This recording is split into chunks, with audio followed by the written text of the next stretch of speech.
I'd like to welcome you to the first of two today parent information sessions. This is the second one for the year, and this will cover MTSS, which is a multi-tiered system of supports.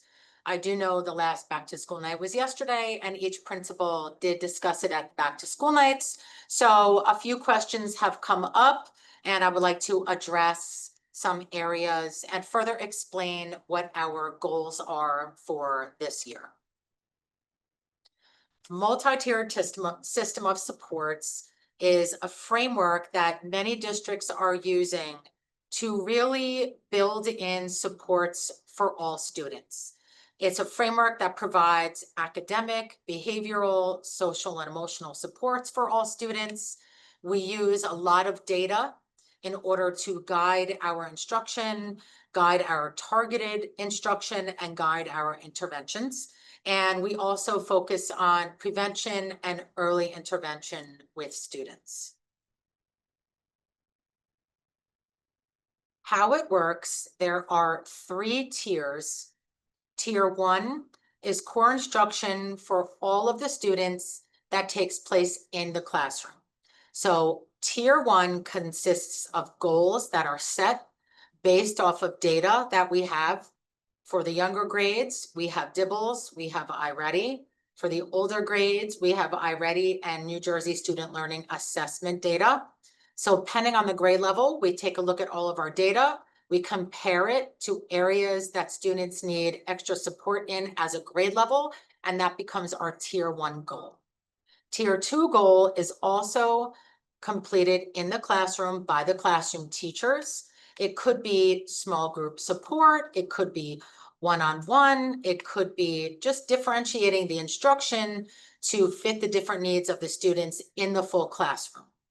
And then we have Tier 3, which this is the confusion from what I'm being told with some parents and some questions. Tier 3 is very similar to our former basic skills instruction program, where it could be a push-in model with a select amount of students or a pull-out model with a select number of students based on a goal, and parents will be notified if their child is in need for a Tier 3 individualized support. So basic skills instruction, our former BSI program, focused on reading and math, mostly reading though, specifically at the younger grades. And at Central, it focused just on math. We only served students that were below grade level benchmarks, and it was separate from our general education classroom instruction. So for example, if a child at the younger level needed assistance with phonics, the child would be removed from the classroom, not during an ELA block, pulled in a small group in the basic skills classroom and work on phonemic awareness, and then go back into the general education classroom. We typically were finding that a lot of students that were in basic skills were in there and they did not exit. Even though we've changed our criteria, we have exit criteria, entrance criteria all year long, students were just, as we like to say, lifers in basic skills. That's not how we want to service our students. It should be a fluid program in that students are in for the intensive targeted instruction. After a 6 to 8 week period, he or she is removed out. And then another cycle of students comes in. This way, our basic skills teachers, who are now the same teachers, but they are called interventionists with the MTSS program, this way they can utilize their time and really work with a lot more students that are in need. The goal and the job of the interventionist is not to get children at grade level. That's the job of our classroom teachers and our curriculum, or using our curricular programs.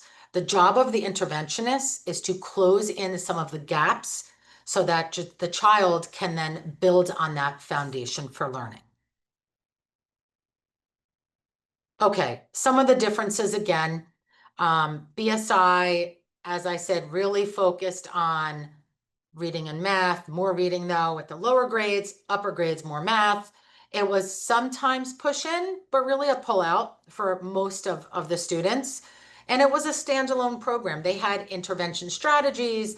They used different resources that they pulled, but it was really a standalone program.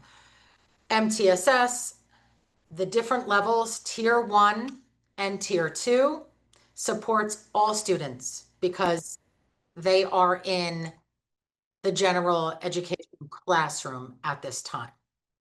It also focuses on academic behavior and social emotional. We use different layers of support. As I was saying, the different tiers are, we consider our layers in the class in small group instruction. And it's integrated across the district.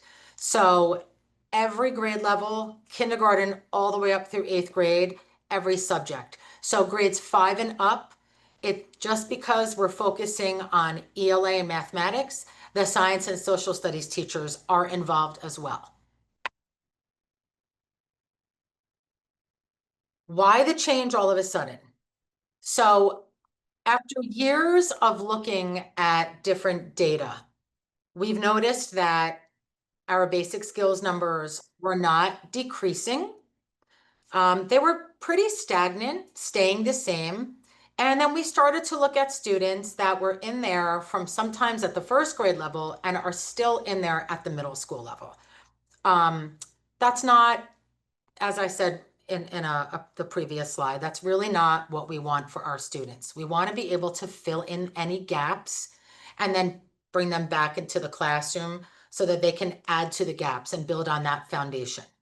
So we decided to move towards the MTSS approach.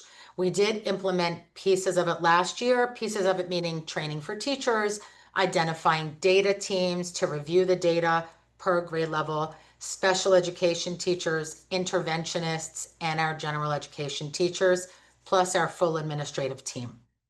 So we implemented this, looked at data last year. We had a lot of training on it in August with our staff.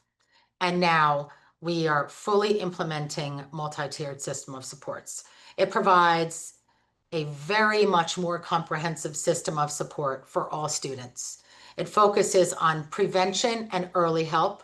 We're not just fixing after the fact. We're looking at data and saying, okay, children are having a hard time comprehending. Why are they having a hard time comprehending? Because they're not fluent readers.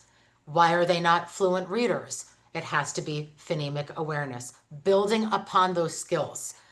Instead of surface level remediation, this allows us to dig deeper into the data to truly understand why are there these gaps in instruction and how can we resolve it to close the gaps to help children build on that foundation.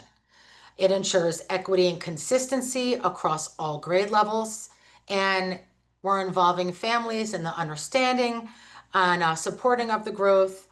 As I said, any tier 3 students that are identified, a parent letter will be sent home so that you will be aware that your child is in need of tier 3 support. You will have the opportunity to waive your child out, though we don't recommend it. We are not enforcing this on US parents who have a say in how we educate your child. So what this means for you as the parents, your child, as I said in the beginning, will receive 2 different tiers of support just by being in the classroom and identifying grade level needs. Interventions, as I said, are based off of DIBELS, iReady, and NJSLA. We also look at the access reports for multilingual learners, and we compare areas of every report to make sure that our grade goals are suffice. It's really a triangular approach. There's 2 different points of data, and then we put it all together. That third point is really just making sure that we're connecting the dots and that we are finalizing our goals based off of what we need, based off of the data. through the different cycles. There are 4 different cycles throughout the year. Every 6 to 8 weeks, we keep track with our data teams, we look at data, and we evaluate a grade level goal again. MTSS, it's extremely flexible, which is exactly what we need in our schools, and it adapts to students' needs as a grade level and individually as a child may move from tier 1 to tier 2 to tier 3. And its focus, as I said in the beginning, is really helping every child succeed. Okay, at this time, I can open up the chat. If there are any questions about anything, you can just type it into the chat right now. And I can answer any question that you have. Just for you know, I also will be presenting this evening at 7:30. And then within the next few days, it will be posted onto the district website, along with my, my voice, my presentation, everything will be on the district website. So if you logged in late, or if you logged in a few minutes after we started, you can either watch it or you can log back in this evening at 7:30 because I'm going to present this again. But please feel free, if you do not want to put any questions into the chat, you definitely can do that. You can also email me, and I can respond to your questions as well. So I'll just wait a few minutes to see if there are any questions in the chat.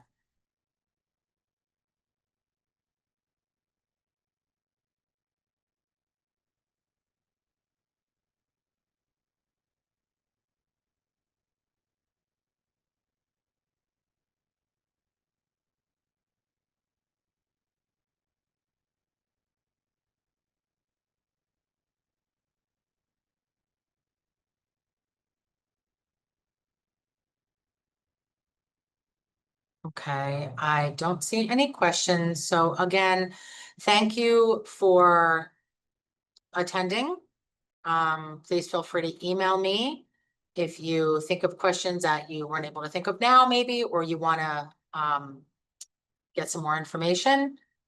Okay, I do see a question. What is the difference between targeted small group work, as in tier 2 intervention, and just small group work?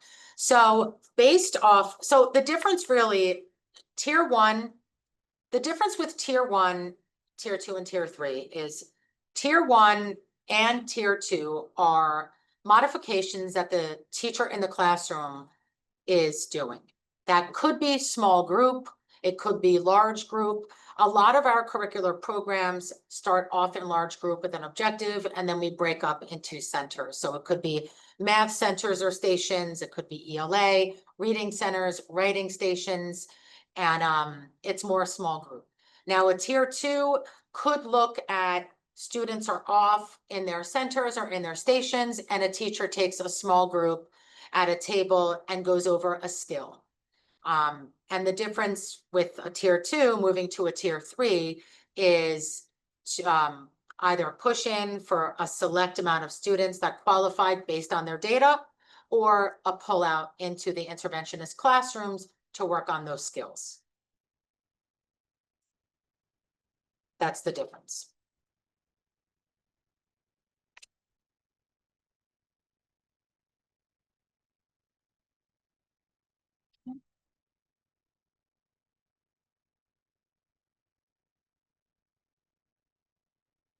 Okay, well, thank you very much. Enjoy the rest of your day. And if anybody would like to log back in later on this evening, who may have logged in a few minutes late, please feel free. The information will be up on the website again. Thank you very much.